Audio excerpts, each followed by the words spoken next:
ఉమ్మడి రాష్ట్రంలో కానీ తెలంగాణ రాష్ట్రంలో కానీ సరైన ప్రాతినిధ్యం రాలే.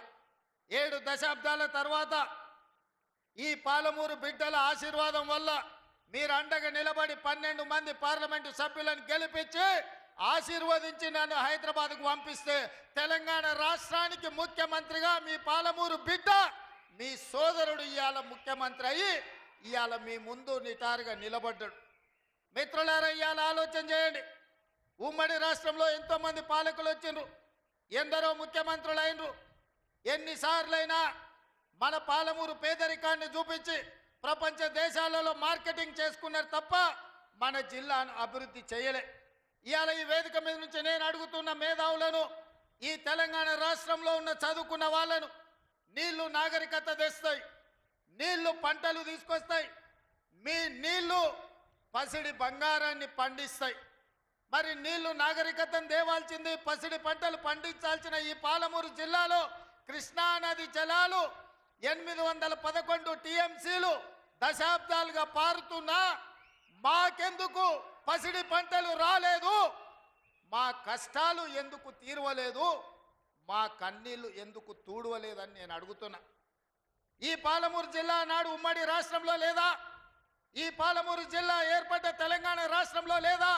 ఈ పాలమూరు జిల్లా బీఆర్ఎస్ పార్టీకి ఓట్లు వేయలేదా? అంతెందుకు 2009లో నాడు చంద్రశేఖరరావు గారు కరీంనగర్ జిల్లా ప్రజలు తరుముతే భుజాన జోలె వేసుకొని జోలె పట్టుకొని పాలమూరు జిల్లాకు వచ్చి ఈ ప్రాంతంలో ప్రజల్ని అడుక్కుంటే నా పాలమూరు సోదరులు, మా సోదరి మనులు నీకు భిక్ష పెట్టినరు. నీ బొంతలో భిక్ష వేసి పార్లమెంటు సభ్యుని చేసి ఢిల్లీకి పంపిస్తే నువ్వు పార్లమెంటు సభ్యుడిగా పదవిని ఎలగబెట్టినావు. సోనియమ్మ తెలంగాణ రాష్ట్రం ఇస్తే నువ్వు తెచ్చినా అని గొప్పలు చెప్పుకున్నావు. ఆనాడు పాలమూరు జిల్లాను దత్తత తీసుకుంటున్నావు. తెలంగాణ రాష్ట్రం వస్తే పాలమూరు బాగుపడుతుందన్నావు. వలసలు ఆగిపోతాయన్నావు. మా కన్నీళ్లు తూడుస్తా అన్నావు. మా ప్రాజెక్టులు పూర్తి చేస్తా అని మాటిచ్చినావు.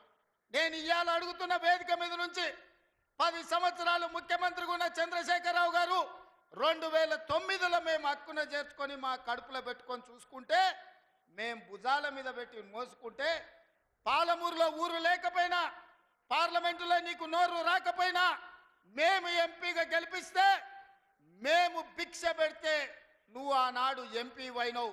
ఆ సంగతి మర్చిపోకు. మరి 10 సంవత్సరాలు ముఖ్యమంత్రిగా ఉన్న నువ్వు మా ప్రాజెక్టులను ఎందుకు పూర్తి చేయలేదని నేను అడుగుతున్నా. ఇవాళ ఈ వేదిక మీద నుంచి పెద్ద పెద్ద మాటలు మాట్లాడుతున్నారు, పొంకనాల మాటలు. ఇవాళ నేను అడుగుతున్నా చంద్రశేఖరరావు గారిని, 10 సంవత్సరాలు ఈ తెలంగాణ రాష్ట్రానికి 2 సార్లు నువ్వే ముఖ్యమంత్రి కదా, నీదే ప్రభుత్వం కదా, మా జూరాల ప్రాజెక్టు పూర్తి ఎందుకు కాలే?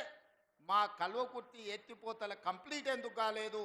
మా నెట్టంపాడు, మా కోయిల్ సాగరు, మా సంగం బండలో ఒక బండ అడ్డం పడితే 10-15 కోట్ల రూపాయలు ఇవ్వక బండ బగలగొట్టక 10,000 ఎకరాలు పల్లెల్లో ఎడారిగా మారితే నీకు మనసు రాలే.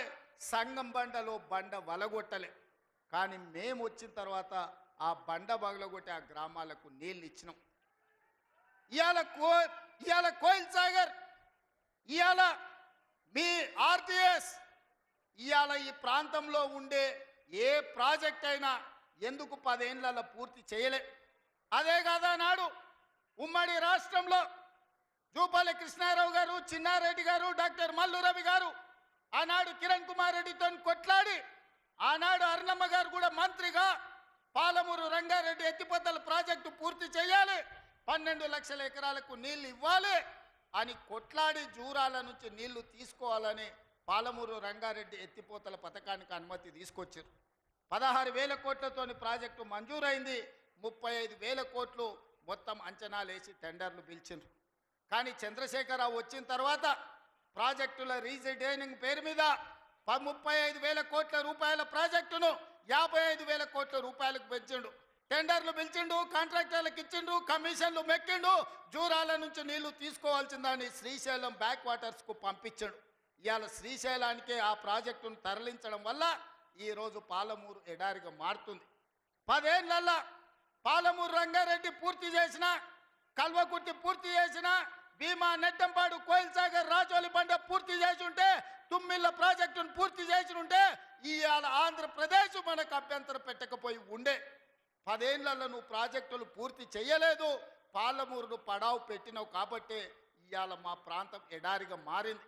ఆనాడు 2014లో నేను కొట్లాడి తెచ్చిన మక్తల్ నారాయణపేట కొడంగల్ ప్రాజెక్టు ఒకనాడు ఉమ్మడి రాష్ట్రంలో రాజశేఖర రెడ్డి గారు ముఖ్యమంత్రి ఉన్నప్పుడు దివంగత నాయకుడు చిట్టెం నర్సిరెడ్డి గారు మొట్టమొదట ప్రస్తావించండు మక్తల్ నారాయణపేట కొడంగల్ ప్రాజెక్టు గురించి. ఆ తర్వాత వారు చనిపోయినాక దాని గురించి మాట్లాడిన వాళ్ళే లేరు. మళ్ళీ 2009లో కొడంగల్ ఎమ్మెల్యేగా నేను బాధ్యత తీసుకున్న తర్వాత ఆ కాగితాలు వెలికి తీసి నేను కొట్లాడి 2014లో ఈరోజు నా మక్తల్ నారాయణపేట కొడంగల్ ప్రాజెక్టు తీసుకొచ్చిన. ఆనాడు 1500 కోట్ల రూపాయలతో అంచనా అయ్యింది. 1500 కోట్ల రూపాయలతోని 1,07,000 ఎకరాలకు ప్రాజెక్టు కట్టడానికి అనుమతులు తెచ్చిన. 10 ఏళ్ళు నా మీద కక్షతోని పాలమూరు మీద పగతోటి చంద్రశేఖరరావు ఈ ప్రాజెక్టును పక్కన పెడితే ఈరోజు నేను వచ్చిన తర్వాత తిరిగి వాటిని దుమ్ము దులిపి పనులు మొదలుపెట్టిన. ఇవాళ 4,500 కోట్ల రూపాయలతోటి మక్తల్ నారాయణపేట కొడంగల్ ప్రాజెక్టును పూర్తి చేయాలి 2 ఏళ్ళలో అని ఈరోజు టెండర్లు పిలిచి పనులు ప్రారంభిస్తే ఇవాళ పగబట్టి ఆయన టీవీలలో పేపర్లలో అడ్డుకుంటున్నారని అంటున్నాడు. నేను అడుగుతున్న చంద్రశేఖరరావు, నువ్వు 70 ఏళ్ళు మాకు అన్యాయం జరిగింది, మా ప్రాంతంలో నీళ్లు పోయినా మా ప్రాంతం నుంచి తరలిపోతున్న కృష్ణానది జలాలు మాకు తాగడానికి మా సాగునీరుకు అందు రాకపోయినా ఈ దేశంలో ఎక్కడ ప్రాజెక్టులు కట్టినా బాక్రానంగల్ కావచ్చు, శ్రీశైలం కావచ్చు, నాగార్జున సాగర్ కావచ్చు, ఎస్ఆర్ఎస్పి కావచ్చు, ఈ దేశంలో ఎక్కడ ప్రాజెక్టులు కట్టినా తట్ట పని, పార పని, మట్టి పని, చెమట తీసే ప్రతి పని మా పాలమూరు బిడ్డలు చేసి దేశానికి ప్రాజెక్టులను అందించారు. ఇవాళ ఈ దేశంలో పంట పండుతుందంటే మా పాలమూరు బిడ్డల స్వేదం ఉంది, మా రక్తం ఉంది, మా కష్టం ఉంది.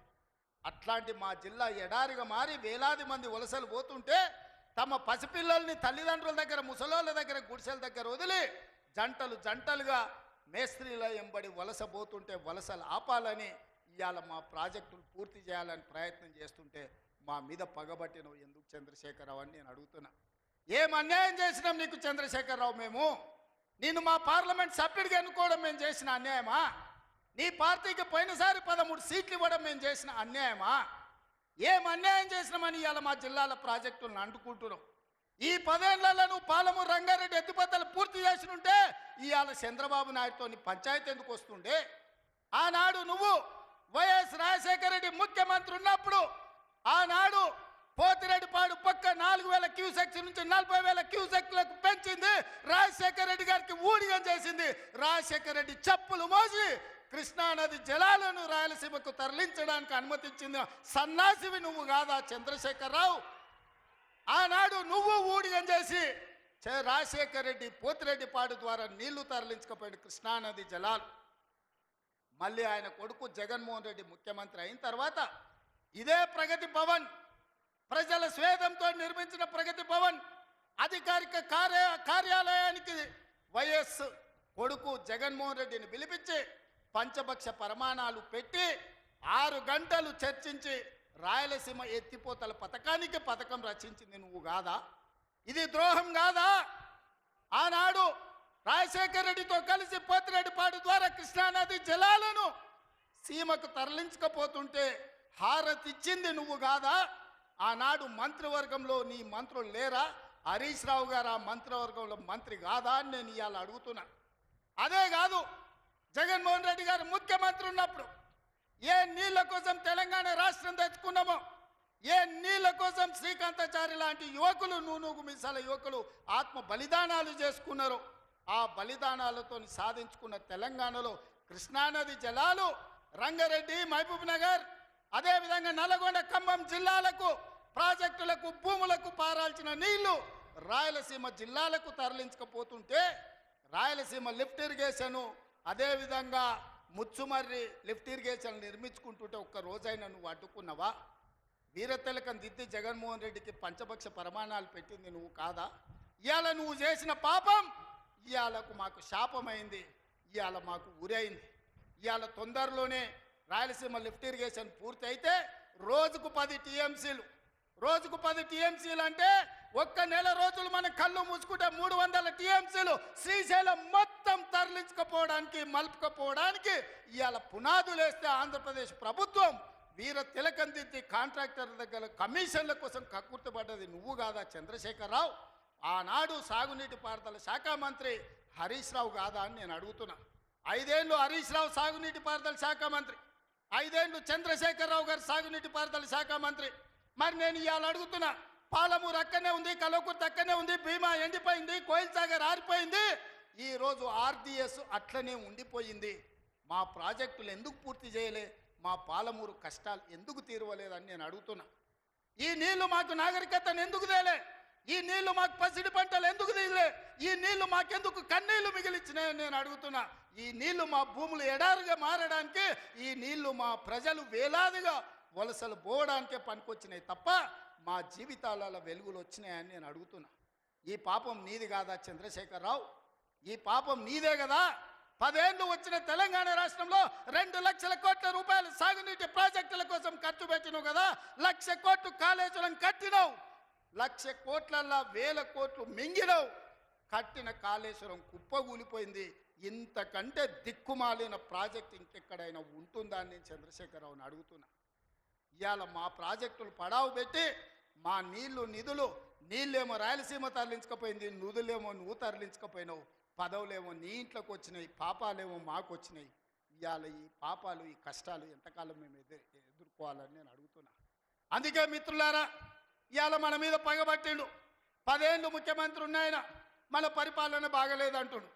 నేను అడుగుతున్న ఇక్కడికి వచ్చిన సోదరుని, తెలంగాణ ప్రజల్ని, 10 ఏళ్ళు కేసీఆర్ ముఖ్యమంత్రి ఉన్నాడు, 12 ఏళ్ళు నరేంద్ర మోడీ ప్రధానమంత్రి ఉన్నాడు.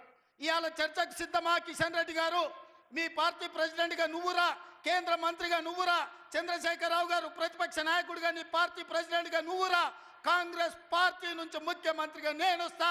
12 ఏళ్ళు మోడీ పరిపాలన మీద, 10 ఏళ్ళు చంద్రశేఖరరావు పరిపాలన మీద, 12 నెలల మా పరిపాలన మీద, ప్రజా పరిపాలన మీద చర్చ చేయడానికి నేను సిద్ధంగా ఉన్నా. చర్చలో ఓడితే ముక్కు నేలకు రాస్తా అని చెప్పి నేను ఈ సందర్భంగా సవాలు విసురుతున్నా.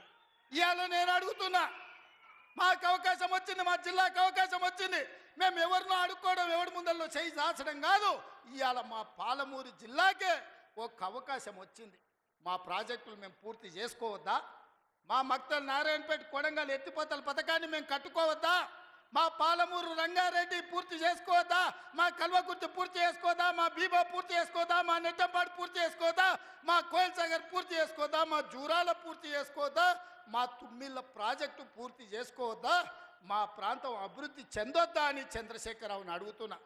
ఏది తీసినా ఏది పెట్టినా వద్దు అనే తప్ప నీ నోటి నుంచి ఒక్క మాట అయినా మంచి మాట వచ్చిందా అని నేను అడుగుతున్నా. ప్రాజెక్టులు కట్టొద్దంటివి, భూములు సేకరించొద్దంటివి, పరిశ్రమలు పెట్టొద్దంటివి. లగచర్లలో పరిశ్రమలు అంటే కలెక్టర్లను చంపడానికి చూస్తేవి. మాకు పరిశ్రమలు వద్దా? మా జిల్లాకు ప్రాజెక్టులు వద్దా? మా జిల్లాలో నీళ్లు పారొద్దా? మా పంటలు పండొద్దా? మా రైతులు బాగుపడొద్దా? మేము మంచి బట్టలు కట్టుకోవద్దా? మేము బుక్కెడు బువ్వ తినొద్దా? మేము సమాజంలో గౌరవంగా బతకొద్దా? చంద్రశేఖరరావు, నువ్వు సమాధానం చెప్పని నేను వేదిక మీద నుంచి అడుగుతున్నా. మాకు ఆత్మగౌరవం లేదా? మేము మీలాక దొరలు కాకపోవచ్చు, కానీ మేము రైతు బిడ్డలమే కదా, మేము గౌరవంగా తప్ప మా ఆడబిడ్డలు వాళ్ళ పిల్లల్ని చదివించుకోవాలనుకోవడం ఏమన్నా నేరమా? ఎందుకు అడ్డుకుంటున్నారు నువ్వు, నీ కొడుకు, నీ అల్లుడు అని నేను అడుగుతున్నా. 12 నెలలు కానీ ప్రభుత్వం అప్పుడే దిగిపోవాలంటున్నాడు. 10 ఏళ్ళలో నువ్వు చెయ్యని పనులు మేము చేసినాం కదా. ఏం బాగలేదు పాలన. ఆయన కొడితే గట్టి కొడతాడంట. ఆయన కొడితే ఎంత గట్టి కొడతాడంట అంటే ఇక అది చెప్పనలవి కాదంట. నేను అడగదలుచుకున్న మా సోదరుని, అయ్యా ఆయన గట్టి కొట్టడానికి ఫుల్లా ఆఫా? ఏంది గట్టి కొట్టడానికి? ఏం కొడతాడు ఆయన? కొడితే గిడితే ఓ ఫుల్లు ఓ ఆఫ్ గట్టి కొట్టగలడు, అంత మించి గట్టి కొట్టేది ఏందుంది? 10 ఏళ్ళు నువ్వు గట్టి కొట్టేటోని ఆయన ఉంటే, నిజంగానే నువ్వు గట్టి కొట్టాలంటే డ్రగ్స్ పార్టీలు ఫామ్ హౌస్లలో చేస్తున్న నీ కొడుకును వంగబెట్టి గట్టి కొట్టు, వానికి బుద్ధి వస్తుంది. ఢిల్లీలో లిక్కర్ దందాలు చేసి తెలంగాణ గౌరవాన్ని తీసిన నీ బిడ్డను దవడ మీద అంగబెట్టి గట్టి కొట్టు. తెలంగాణ పరువు తీసినందుకు గట్టి కొడితే వస్తుంది. కాళేశ్వరం పేరు మీద 1,00,000 కోట్లు మింగిన నీ అల్లుని దవడ మీద అంగబెట్టి కొట్టు గట్టిగా, అప్పుడు వానికి బుద్ధి వస్తుంది, సిగ్గు వస్తుంది. తెలంగాణను ముంచినందుకు గట్టి కొట్టేది ఉంటే నీ ఇంట్లో కొట్టు, వాళ్ళని దారిలో పెట్టు. కాంగ్రెస్ను గట్టి కొడతా అంటే మా కాంగ్రెస్ పార్టీ కార్యకర్తలు ఊరుకుంటారా? రా, ఎంత గట్టి కొడతావో చూద్దాం. పొంకణాల పోసిగానికంట మూడు ఎట్లంట 36 దొడ్లంట. వెనకడికి పొంకణాలు చెప్పేటోడు. 10 ఏళ్ళు నువ్వే ఉన్నావు కదనే, 10 ఏళ్ళలో నిన్ను ఇవ్వడం చేయొద్దన్నాడా? ఇవాళ మేము 12 నెలల ఏమి చేయలేదంటున్నాడు. నేను అడుగుతున్న ఇక్కడికొచ్చిన మా ఆడబిడ్డల్ని, అక్క 500 రూపాయలకు సిలిండర్ వస్తలేదా? ఆర్టీసీ బస్సులో ఉచితంగా మీరు బస్సు ఎక్కుతారని టికెట్ అడుగుతురా? ఆ ఎల్ల అమ్మగారింటికి పోవాలంటే ఇంటి ఆయన కిరాయి పైసలు అడగాలి. అమ్మవారి గుడికి పోవాలంటే పక్కింటోళ్ళు తోడు రావాలి. ఇవాళ 500 రూపాయల సిలిండర్, ఆడబిడ్డల కార్తీలో ఉచిత ప్రయాణం, 200 యూనిట్లు ఈరోజు ఉచితంగా కరెంటు, 25,50,50,000 రైతులకు 21,000 కోట్ల రూపాయల రైతు రుణమాఫీ చేసినాం. రైతు భరోసా కేసీఆర్ ఎగనామ పెడితే వచ్చిన ఎంబడే 7,625 కోట్ల రూపాయలు ఇవాళ రైతు భరోసా మొదటి విడత ఇచ్చినాం. రెండో విడత ఈరోజు రైతు భరోసాల 10,000 కోట్ల రూపాయలు, ఎకరాకు 12,000 సంవత్సరానికి ఇవాళ మనం మొదలు పెట్టినాం. మార్చి 31 లోపల ఈరోజు రైతు భరోసా నిధుల్ని రైతుల ఖాతాలో వేయదలుచుకున్నాం. నిరుద్యోగ యువకులకు 55,000 ఉద్యోగాలు ఇచ్చినాం. ఇవాళ ఆడబిడ్డలకు, మహిళా సంఘాలకు పాఠశాలలు నిర్వహించుకోనికి అమ్మ ఆదర్శ పాఠశాల ఇచ్చినాం. ఇవాళ పాఠశాల పిల్లలకు బట్టలు కుట్టే పని ఆడబిడ్డలకు ఇచ్చినాం. ఇవాళ 1000 మెగావాట్లు సోలార్ విద్యుత్తు ఆడబిడ్డలకు ఇవాళ నిర్వహించుకోవడానికి ఇచ్చినాం. ఇవాళ మహిళా సంఘాలకు 600 బస్సులు కొని ఆర్టీసీకి ఇవాళ కిరాయిలకు పెట్టే అవకాశం మా ఆడబిడ్డలకు ఇచ్చినాం. ఈ రకంగా చెప్పుకుంటూ పోతే ఈరోజు కొడంగల్ నారాయణపేట లిఫ్ట్ ఇరిగేషన్ మహబూబ్ నగర్కు తీసుకొచ్చినాం. 5,000 కోట్ల రూపాయలతో కొడంగల్ అభివృద్ధి పనులు, 1000 కోట్లు ఇవాళ నారాయణపేటలో అభివృద్ధి పనులు తీసుకున్నాం. పాలమూరు ప్రాజెక్టు పూర్తి చేయాలని ఇవాళ ముందుకు పోతున్నాం. ఈ రకంగా మేము వచ్చిన తర్వాత ఇంతకుముందే పొంగులేటి శ్రీనివాసరెడ్డి గారి నేతృత్వంలో ఆనాడు ఆగిపోయిన ఇందిరమ్మ ఇల్లు మళ్ళీ ప్రారంభించి నియోజకవర్గానికి 3,500 కాదు, అవసరమైతే 5,000 ఇల్లు ప్రతి నియోజకవర్గానికి 5 లక్షల రూపాయలు పేదవాడు ఇల్లు కట్టుకోవడానికి ఇవాళ ఉచితంగా ఇస్తున్నాం. నువ్వు ఎన్ని డబుల్ బెడ్రూమ్ ఇండ్లు ఇచ్చినావు 10 ఏళ్ళని నేను అడుగుతున్నా. సంవత్సరంలో 5 లక్షల ఇండ్లు మేము ఇస్తాం. ఆనాడు 10 ఏళ్ళల్లో 25 లక్షల ఇందిరమ్మ ఇండ్లు మేము ఇచ్చినాం. నేను అందుకే ఇవాళ టీఆర్ఎస్ వాళ్ళకు ఒక సవాల్ విసురుతున్నాను. చిత్తశుద్ధి ఉంటే మీరు రాండి. ఏ ఊర్లో అయితే ఇందిరమ్మ ఇండ్లు ఉంటాయో రేపు సర్పంచ్ ఎన్నికలలో మేము ఓట్లు అడుగుతాం. ఏ ఊర్లో మా ఇందిరమ్మ ఇండ్లు లేవో మేము ఎన్నికల్లో పోటీ చేయం. నువ్వు నీ డబుల్ బెడ్రూమ్ ఇండ్లు ఉన్న ఊర్లలోనే నువ్వు పోటీ చేయాలి. నీకు దమ్ముందా? నేను సూటిగా సవాలు విసురుతున్నా. శ్రీనివాస్ రెడ్డి గారిని కూడా సవాలు విశ్రమని చెప్తున్నా. మా దామన్నను కూడా తోడుండమని నేను విజ్ఞప్తి చేస్తున్నా. ఏ ఊర్లో ఇందిరమ్మ ఇండ్లు ఉన్నాయో మేము ఆ ఊర్లోనే పోటీ చేస్తాం. ఏ ఊర్లో డబుల్ బెడ్రూమ్ ఇండ్లు ఉన్నాయో గా ఊర్లోనే బీఆర్ఎస్ వాడు పోటీ చెయ్యాలి. దానికి సిద్ధమైతే మా సవాల్ని స్వీకరించి మాట్లాడు. నువ్వేం చేసినావు, మేమేం చేసినావు ప్రజలకు అర్థమవుతుంది. అందుకే ఇవాళ ఆర్టీసీలో బస్సు అయినా, ఆడబిడ్డలకు 200 యూనిట్లు ఇంటికైనా, 500 రూపాయల సిలిండర్ అయినా, యువకులకు 55,000 ఉద్యోగాలైనా, 21,000 కోట్ల రూపాయల రైతు రుణమాఫీ అయినా, రైతు భరోసాలో 12,000 కోట్ల రూపాయలు సంవత్సరానికి ఇచ్చిన, ఉపాధి హామీ కూలీలకు ప్రతి ఇంటికి 12,000 రూపాయలు ఇవాళ ఉచితంగా ఇచ్చిన ఒక్క సంవత్సరంలోనే ఇవన్నీ పనులు మనం చేసినాం. ఇవే కాదు, ఇవాళ బీసీలు తెలివికల్లోలైన డాక్టర్లు, లాయర్లు, ఇంజనీర్లుగా ఈ చదువుకున్నారు. ఐఏఎస్లు, ఐపీఎస్లుగా వాళ్ళు రాణిస్తున్నారు. మేము ఎంతమంది ఉన్నామో లెక్క చెప్పండి అని అడుగుతున్నారు. 1931 100 ఏళ్ల కింద తెల్లదొరలు లెక్కలు కట్టారు కులగణన. మళ్ళీ ఇవాళ వరకు కట్టలే. 7 దశాబ్దాలైన స్వతంత్ర దేశంలో బీసీ కులగణన చెయ్యలే. ఇవాళ తెలంగాణ రాష్ట్రం దేశంలోనే మొదటిసారిగా బలహీన వర్గాలకు సంబంధించిన ప్రతి కులానికి సంబంధించిన లెక్క తీసి కులగణన చేసి దేశానికి ఆదర్శంగా నిలబడ్డది. 100 ఏళ్ల నుంచి జరగని పని ఇవాళ తెలంగాణ రాష్ట్రంలో చేసినాం. మాదిగ ఉపకులాల వర్గీకరణ ఏండ్ల నుంచి కొట్లాడుతారు. 30 ఏండ్ల నుంచి 100 మంది పిల్లలు చచ్చిపోయినారు ఆ కొట్లాటలు. ఇవాళ ఎస్సీ ఉపకులాలకు సంబంధించి ముఖ్యంగా మాదిగ ఉపకులాల వర్గీకరణ 30 ఏళ్ల నుంచి పీఠముడిగా ఉంటే ఆ సమస్యని పరిష్కరించి ఇవాళ వర్గీకరణ చేసినాం. ఇవన్నీ ఒక్క సంవత్సరం మేము సాధించిన విజయాలు. చంద్రశేఖరరావు నీకు ఇవి కనిపిస్తలేవా? నీ కండ్లకి ఏమన్నా పసిరికలు వచ్చినాయా? నీ కండ్లు ఏమన్నా పచ్చగానే అని నేను అడుగుతున్నా. ఇవన్నీ మేము చేస్తలేమా? ఇవన్నీ నువ్వు సభకు వస్తే చర్చిస్తాం కదా. ఆయన రాడు. ఇక ఆయన ఒక ఆయన మోడీ ఉన్నాడు ఢిల్లీలో, ఈయన గల్లీలో ఈయన ఒక ఆయన ఉంటే ఆడొక ఆయన ఉన్నాడు. ఆయన మనుషులు ఈడ మోపారు, బండి సంజయ్ అంట, కిషన్ రెడ్డి అంట. ఏం చేసిరాయా మీరు ఏం చేసిరో సవాల్ అంటుండు. నేను సూటిగా సవాల్ ఇసరదలుచుకున్న కిషన్ రెడ్డికి, బండి సంజయ్కి. 2014, 2019, 2023 నరేంద్ర మోడీ గారు ఇచ్చిన హామీలు, మొన్న 2023లో మేము ఇచ్చిన హామీల మీద మేము చర్చకు సిద్ధంగా ఉన్నాం. నేను మా దామన్న మేము ఇద్దరం వస్తాం. కిషన్ రెడ్డి గారు, బండి సంజయ్ మీరు ఇద్దరు రాండి.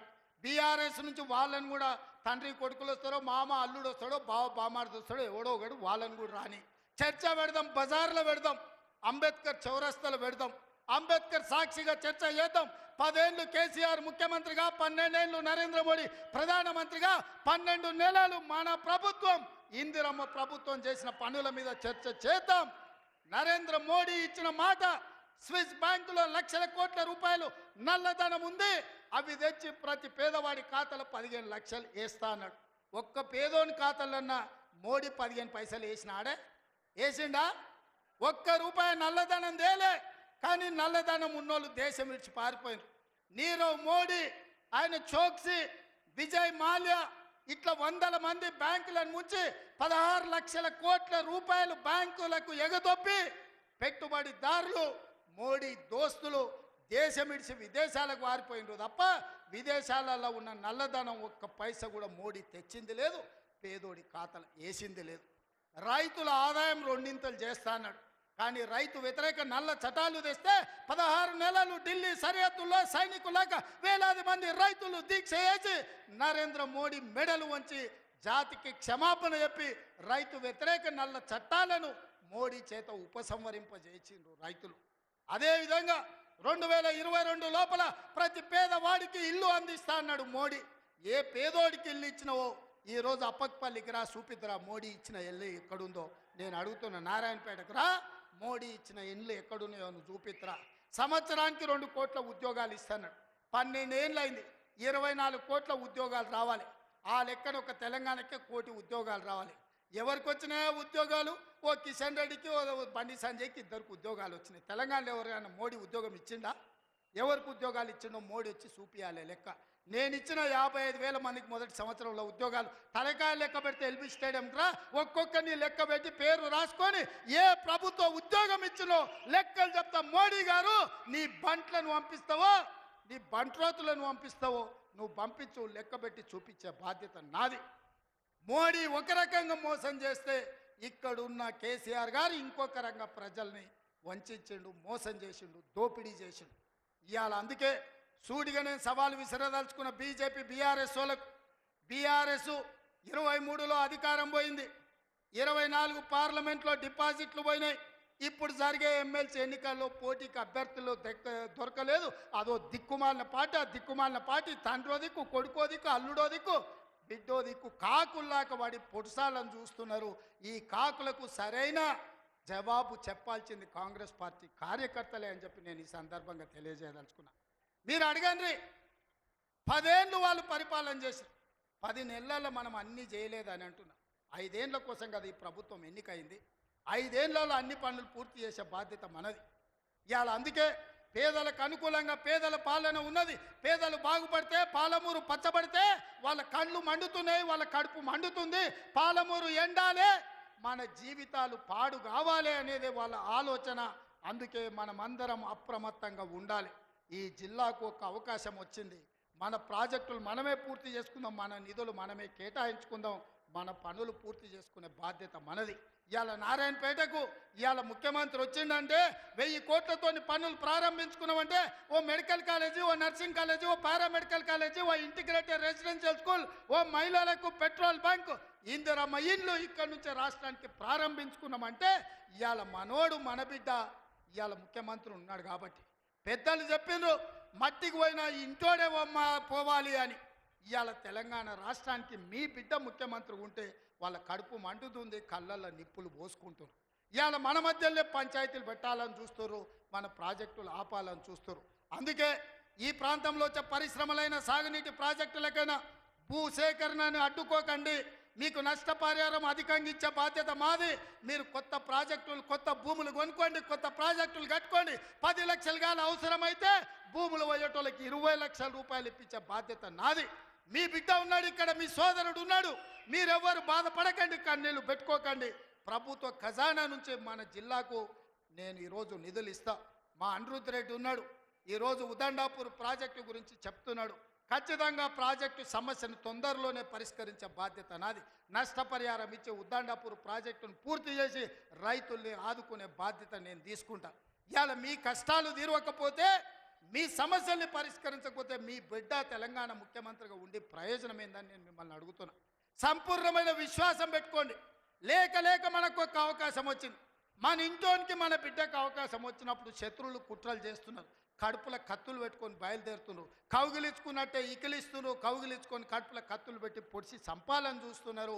ఇట్లాంటి సన్నాసులకు గుణపాఠం చెప్పాల్సిన బాధ్యత పాలమూరు జిల్లా యువకుల మీదనే ఉన్నది. మిత్రులారా, పనిలో నిమగ్నమై ఉన్న పనులు చేసే బాధ్యత నాది, కాపాడుకునే బాధ్యత మీది. మళ్ళీ రాదు ఇట్లాంటి అవకాశం. ఇవాళ తప్పిపోయిందా, మళ్ళీ 50 ఏళ్ళు అవుతుందో, 60 ఏళ్ళు అవుతుందో, 70 ఏళ్ళు అవుతుందో, 100 ఏళ్ళు అవుతుందో చరిత్రను మనం అంచనా వెయ్యలేము. ఇవాళ వచ్చినప్పుడే మన ప్రాజెక్టులను పూర్తి చేసుకుందాం. పాలమూరును పూర్తి చేసుకుందాం, కల్వకుర్తిని పూర్తి చేసుకుందాం, భీమా, నెట్టంపాడు, కోల్చాగర్ను పూర్తి చేసుకుందాం, మక్తల్, నారాయణపేట, కొడంగల్ ప్రాజెక్టును పూర్తి చేసుకుందాం. కొడంగల్లో పరిశ్రమలు తెద్దాం. మన ప్రాంత నిరుద్యోగ సమస్యని పరిష్కరిద్దాం. మీరందరూ అండగా నిలబడాలి. ఈ ప్రాంతాన్ని అభివృద్ధి చేసే బాధ్యత నాది. మళ్ళొకసారి సూటిగా కిషన్ రెడ్డి గారికి, బండి సంజయ్ గారికి, కేసీఆర్ గారికి, కేటీఆర్ గారికి నేను సవాల్ విసురుతున్నా. 12 ఏళ్ళు మోడీ పాలన మీద, 10 ఏళ్ళు కేసీఆర్ పాలన మీద, 12 నెలలు మా పాలన మీద మేము చర్చకు సిద్ధంగా ఉన్నాం. నేను, మా సోదరుడు దామోదర్ రాజనరసింహ గారు మేము చర్చకు వస్తాం. తారీఖు చెప్పండి, ఏ సెంటరో చెప్పండి, ఏ సెంటర్ అయినా మేము తయారు. మీరు సిద్ధమైతే రాండి. ఎవరు ఏం చేసిండ్రో చర్చ చేద్దాం, తేలుద్దాం. తెలంగాణ ప్రజలకు వాస్తవాలు చెబుదాం. ఇంత గొప్ప కార్యక్రమాన్ని ఏర్పాటు చేసినందుకు మిత్రుడు శివకుమార్ రెడ్డి గారిని, అదేవిధంగా కాంగ్రెస్ పార్టీ కార్యకర్తల నాయకుల్ని, మా పర్ణికమ్మను మనస్ఫూర్తిగా అభినందిస్తున్నా. రాబోయే రోజుల్లో స్థానిక సంస్థల్లో కూడా మనం మన బలాన్ని నిరూపించాలి. పాలమూరి మొత్తం ఏకమై ఎవరిని సరిహద్దులకు రాకుండా చూడాలి. ఆ చూసే బాధ్యత మీదే అని తెలియజేస్తూ మీ అందరి దగ్గర సెలవు తీసుకుంటున్నా. మీరందరు సిద్ధమేనా? సిద్ధమేనా? సిద్ధమేనా? యుద్ధానికి సిద్ధమేనా? సిద్ధమేనా? సిద్ధమన్న వాళ్ళందరూ చేయి పైకెత్తండి. జై కాంగ్రెస్, జై జై కాంగ్రెస్. ధన్యవాదాలు మిత్రులారా.